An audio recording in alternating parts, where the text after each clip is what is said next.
மும்பை அணி வீரரான சிவம் துபே கடந்த 2 சீசன்களாக சென்னை சூப்பர் கிங்ஸ் அணியில் இடம்பெற்று வருகிறார். அதற்கு முன் IPL தொடரில் பல்வேறு அணிகளிலும் அவர் இடம்பெற்ற போது ஆல்ரவுண்டரான அவரால் ஜொலிக்க முடியவில்லை. ராயல் சேலஞ்சர்ஸ் பெங்களூர் அணியில் விராட் கோலியுடன் பல சீசன்களாக ஆடியிருந்தார் சிவம் துபே. இடையே அவருக்கு இந்திய அணியில் கூட வாய்ப்பு கிடைத்தது. ஆனால் அவரால் IPL தொடரிலும் இந்திய அணியிலும் பெரிய தாக்கத்தை ஏற்படுத்த முடியாமல் இருந்தது. இந்த நிலையில் 2022 IPL தொடரில் சென்னை சூப்பர் கிங்ஸ் அணி சிவம் துபே 4 கோடி கொடுத்து வாங்கியது. இவரை வாங்கியது வீண் என அப்போது CSK ரசிகர்களே விமர்சனம் செய்தனர்.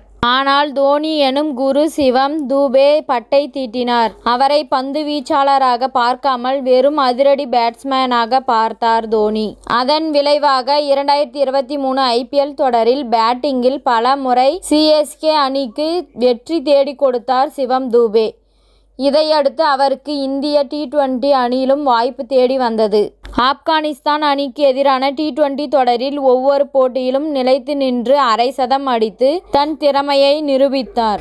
அப்போது தனது சிறப்பான ஆட்டத்திற்கு காரணம் தோனி மற்றும் CSK அணிதான் என சிவம் துபே கூறியிருந்தது குறிப்பிடத்தக்கது.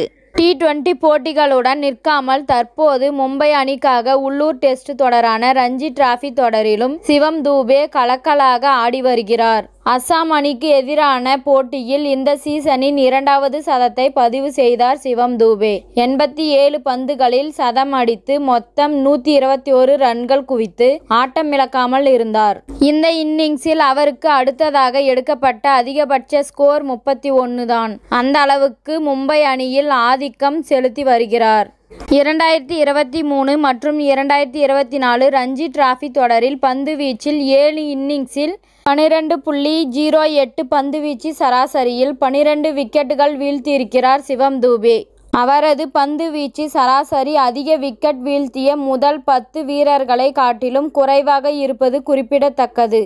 அதேபோல பேட்டிங்கில் 7 இன்னிங்ஸில் 407 ரன்கள் குவித்துள்ளார். 2 சதம் 2 அரை சதம் அடித்துள்ளார். இத்துடன் இந்த செய்தி முடிவடைகிறது. நன்றி, வணக்கம். மீண்டும் அடுத்த வீடியோவில் சந்திப்போம். மேலும் இது போன்ற சுவாரஸ்யமான செய்திகளை உடனுக்குடன் தெரிந்து கொள்ள தமிழ் சிறை சேனலை சப்ஸ்கிரைப் பண்ணுங்க.